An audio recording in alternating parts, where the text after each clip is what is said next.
Hi,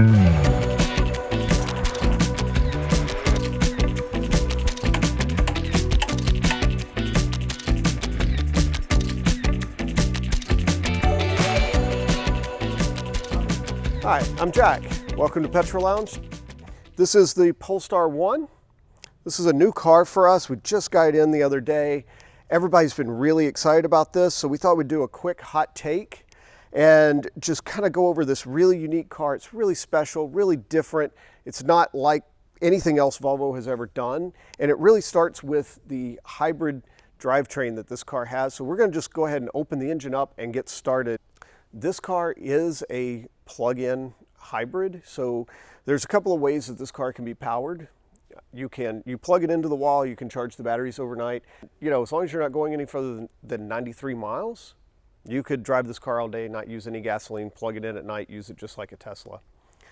However, if you want to go further or you want to go faster, there is the gasoline motor, and the gasoline motor also has an additional helper motor that helps during shifts, and it also is the starter motor for the main gasoline engine. That makes about 68 horsepower. All told, all the engines, all the motors in this car make 600 horsepower and 1,000 foot-pounds of torque. It's a really nice round number that Volvo's put together here. While we're here under the hood, you'll see that the Polestar has these Olin shocks that are fully adjustable. There's remote oil reservoirs, really trick system here. And this is kind of playing into Polestar is Volvo's performance brand, but also they were originally a racing team that raced Volvos. So there's a lot of racing heritage that goes into this car. And it's also why it only wears the Polestar name. It doesn't have a Volvo badge anywhere on it. If you're familiar with the Volvo styling, you'll see the Volvo hints, especially in the interior. But really, they want to highlight that this is a Polestar, not a Volvo. So as we look at the front end styling of this car, you'll see a lot of star motifs here. You'll see it in the design of the emblem on the hood. You'll see it in the headlights here. There's a nice, star in the headlights, and you'll see it throughout the car as we go through. The front of this car, most of the vents here are functional. There are a few. This one down here is not. The one on the other side is. All of this is functional down through here. One unfortunate thing that they have done is this license plate holder here is not removable. Well, you can remove it, but it does leave holes in the front bumper. The paint on this car is really special. Polestar only made 1,500 of these cars. 25 of them, the very last 25, were done in this special matte gold finish. Really beautiful color, really sets off the car. Makes it just that much more special. What a lot of people don't realize is this paint is actually really super high maintenance. You have to be extremely careful with it. I don't recommend it on a car that you're going to daily drive, or if you are, you really need to go to your favorite paint protection place and get this car completely wrapped. They have special stealth finishes that actually keep the matte look of the paint. Just think about the things that happen to your car just as a normal course of life. Let's just say you get a rock gets kicked up and scratches the paint, or somebody comes by with a shopping cart and just happens to rub up against the car. On any other car, you can just get the polisher out and you can polish that right off the body panel. I can't tell you how many times I see minor scratches and flaws in paint that polish out in 5 minutes, and it's like it never happened. You can't do that with this car. If you get a small scratch here on the hood, you go to polish it, you're going to actually create a shiny spot on the hood. You can actually create another shiny spot just from the act of washing the car and being hard on the paint. Looking at the roof here, as in many luxury cars that you see today, this is an all glass roof. You'll see the star motif here, and we didn't notice this until we were actually pulling it into the building. It's a little hard to see in the daytime, really pops at night. There's a star that's in this little box up here that reflects on the window itself. If you're sitting in the driver's seat, you can look up, you can see it. If you're on the outside of the car, you can look down through the glass roof and you can see it again. It's that extra little touch, little feature that they added, and it's repeating that star motif throughout the car. Looking at the side here, this Polestar really has a great look to it that really kind of evokes to me this kind of either late 60s, early 70s American muscle car look. I didn't really notice it in photographs, but in person, it's just got this really bulky, squared off look that's, I don't want to say it's super aggressive, but it is super clean and just looks really fantastic. It's got a lot of character to it, a lot of character lines down here along the side. It is a symmetrical design, which is kind of interesting.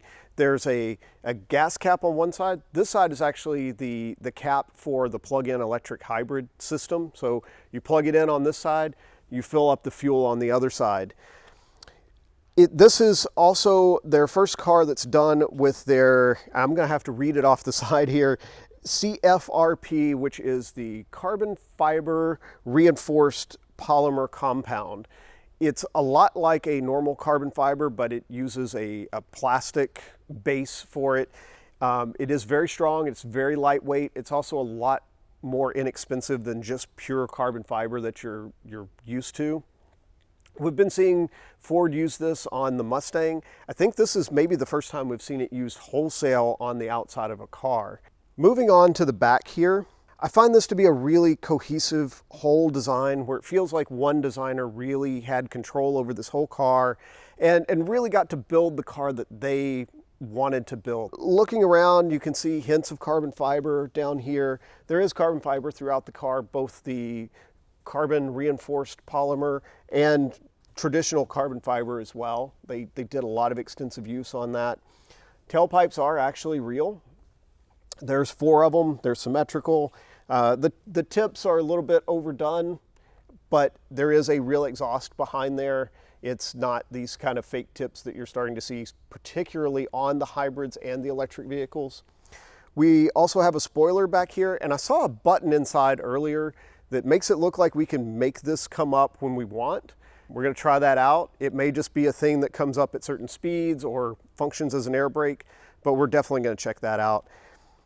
And I have to tell you, there's something really special in the trunk, so bear with me, we're gonna open that.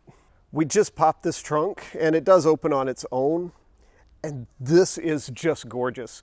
In another life, I did car stereo installs, and this is the kind of thing that we would do. We would often highlight pieces of the audio equipment. Not many manufacturers would do this, that they would say, you know what, all these electrical things that run the hybrid system, we're gonna put it behind glass, we're gonna draw a diagram on it, we're gonna show you what it is.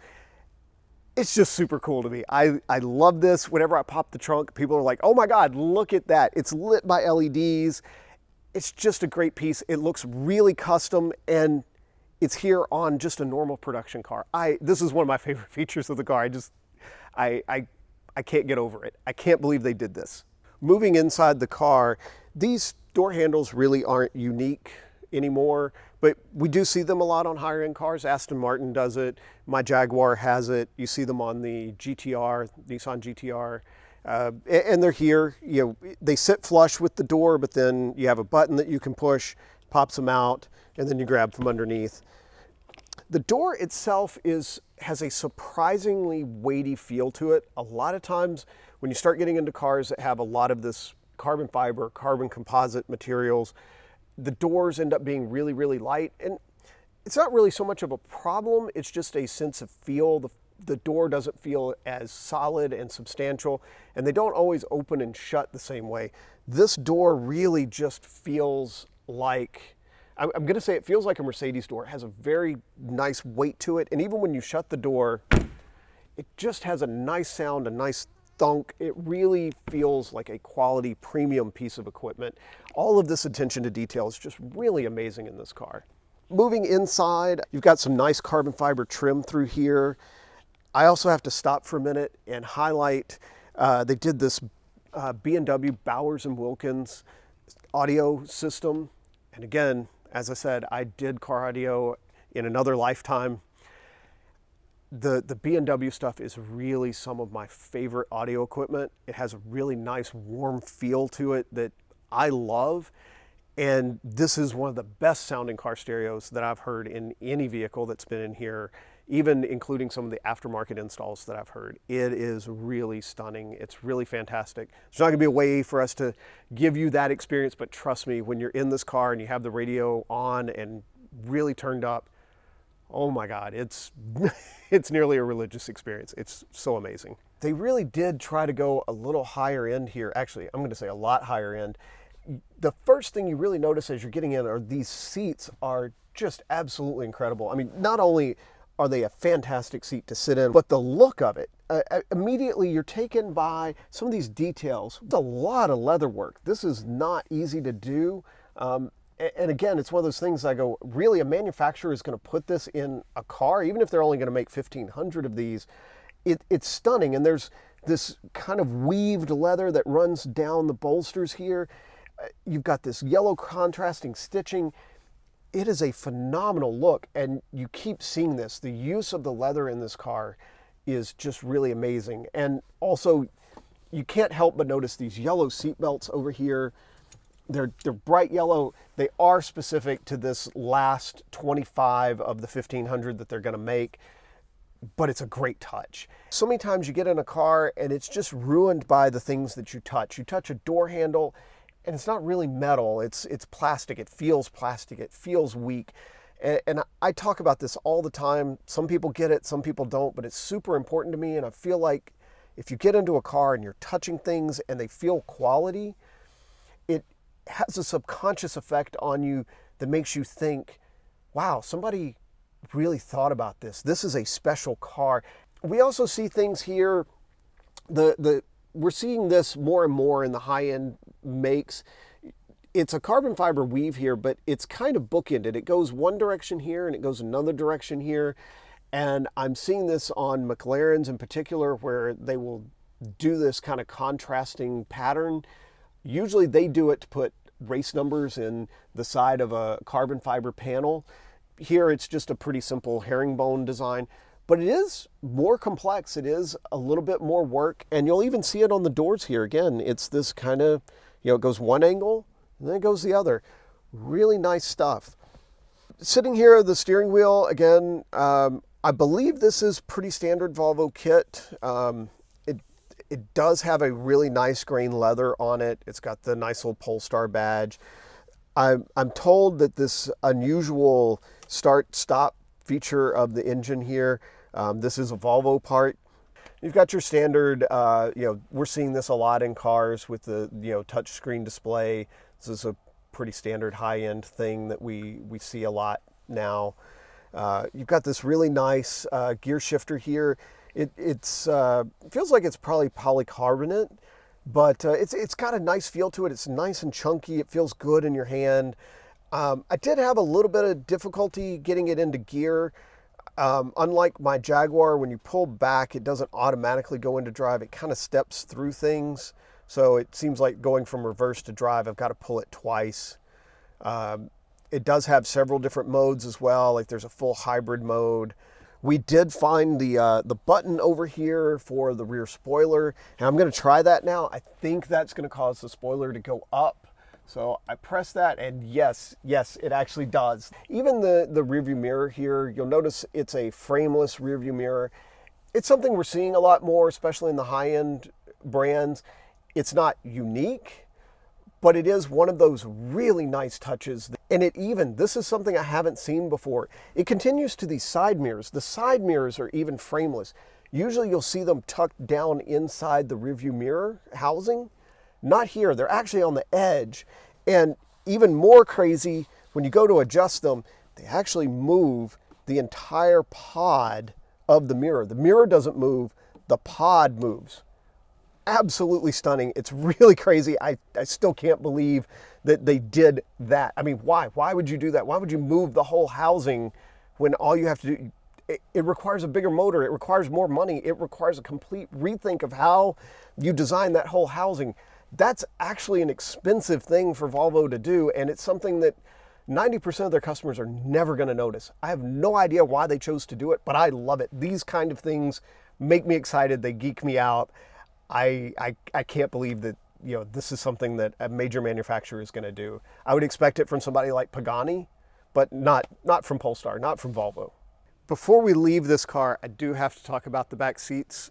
I have a little bit of a fascination with back seats just because there's so much often an afterthought with a lot of manufacturers, and for all the things that Volvo did right with this car, this rear seat really is kind of tragic, and it's so much of an afterthought. And it really starts with when you go to get in the car here. I've got the seat moved all the way forward. There's no way that any normal human could fit in the front seat right now. And what I'm struck by is I've got the seatbelt right in my way as I'm trying to get in. Most coupes like this, they think about these kind of things. The seatbelt is bolted to the floor. It's easy to move it out of the way. And at first glance, it looks like, oh, I'll just undo the strap here and I'll just kind of move this down. And then you realize the seatbelt is affixed to the seat and affixed to this pillar, and there's just no way of really getting into the car. You either have to push it down and kind of step over, or you do this awkward thing where you lift it up. And I don't really know what the best way is, but I'm gonna try here and see if I can, yeah, it's just awkward and weird. And I'm not a big guy. I'm really not. But I'm just not going to fit in here. It's about like this. The seat is actually surprisingly comfortable if I could actually sit in it. So if you had small kids, they would certainly be comfortable enough back here for short trips. It's got nice lumbar support and everything else, but there's just not enough headroom for any kind of real adult back here. If you're over the age of probably 12 or 13, this is not a place you want to be. And God forbid that you put a person in the seat in front of me and they send the seat back. I've got plenty of legroom right now. I won't if somebody's sitting in the seat in front of me. There's practically no legroom back here at that point. So it's really beautiful seats. They sit really well. They thought about some of it, but on the other hand, they really didn't intend for anybody to ever sit back here, and it's just really obvious. Thanks for spending time with us today at Petrol Lounge. We've been presenting the Polestar1. I'm Jack. Make sure you hit like and subscribe down at the bottom. We've got a lot of great content coming your way. You'll get to see a lot of great videos. A lot of the stuff that's here in the garage, we'll be talking about it. We'll be showing you a lot of the stuff that we do here. It's really going to be an exciting time, so you're really going to want to tune in for that.